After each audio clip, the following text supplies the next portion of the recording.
demographic that it carefully supports and helps cultivate and align with the GOP in order to provide access, to meet voting processes to give access to the democratic state apparatus.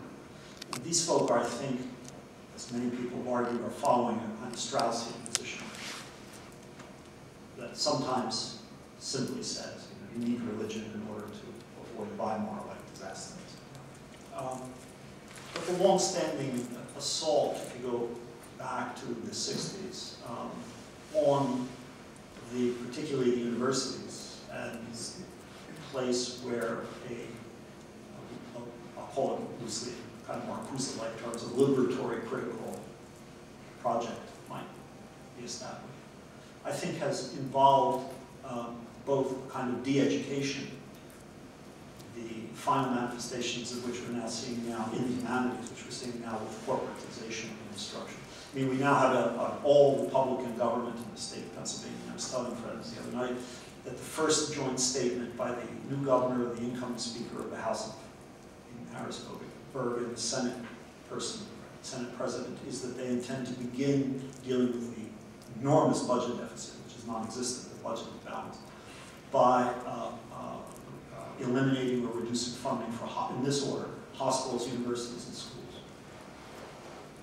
So there is a tactical assault there. And I do think that it's at least implied by what Crystal argues that there is a very important need to make sure that the kind of education that would involve a project within both the creative and the critical humanities is not something that they want to support or afford, because it could produce, need not, but it could produce, if wide enough spread, a position of opposition to some of their own kinds of projects. And I don't have any idea of how I think about that. But earlier today, I was pleased to hear someone objecting.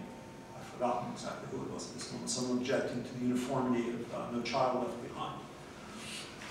I mean, that's a clear domestic neocon project. And it has the effect, which is beginning to, which one thought would backfire electorally, but it hasn't recently, of really challenging new immigrants in the United States. But there's a clear calculation on these points. I'm sorry, I can't answer that. I guess I'm just curious where the line is for you between, states actually investing money in education and states kind of dictating what education should be and No Child Left Behind. Because when you argue that Henry Adams' background doesn't matter and that he, just educated himself in beer halls, I mean, that just seems to be, and when you sort of say that Bildung, I mean, you seem to be implying that it only belongs to the conservatives and that it can't be sort of restated. And if you look at, Detroit, I mean, you can't just say, let everybody go out and hang out in beer halls. Yeah, I don't think I said that. Yeah, I don't think I said any of those things, actually. Part of the problem I have in talking about these questions is, of course, that I am a literary critic. So I'm talking about texts. And there could have been no formally better educated intellectual in America than Henry Adams. Right?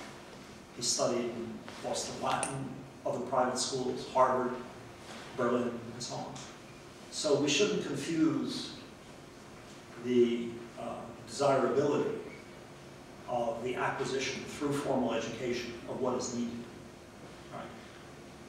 As a value in itself. We should not confuse that with the seeming alternative, which is the erasure of responsible efforts of public education, on the other hand. Right? There are several things that come up here. One is, it's not so important, I think this is really true, it's not so important that Adams has class privilege. I think that's really not important. No, I think what matters is that people are much less willing to talk about this, and they will not accept it. I was reading Dostoevsky, I don't read Russian, but I was reading the relatively recent translation of Dostoevsky's book now called The Demons, which used to be called In English The Possessed, translated by Pivar and whoever.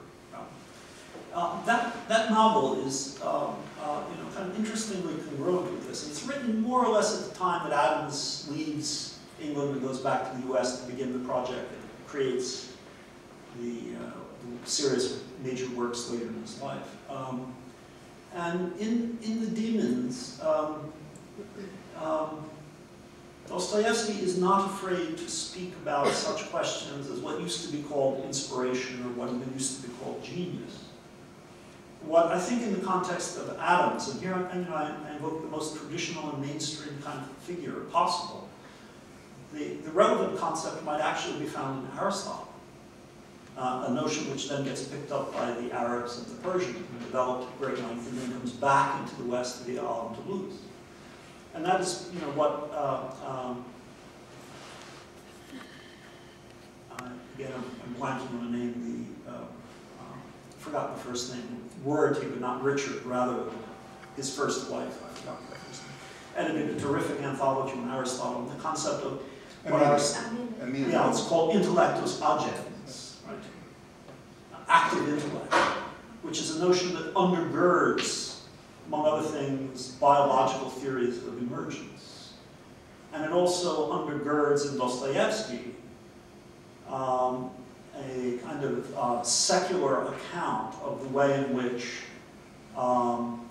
intelligence is at work without being localizable in a particular agent, but yet often makes itself manifest in an agent. So as in Socrates, speaking of a daemon, so in The Demons, the character of Stavrogan.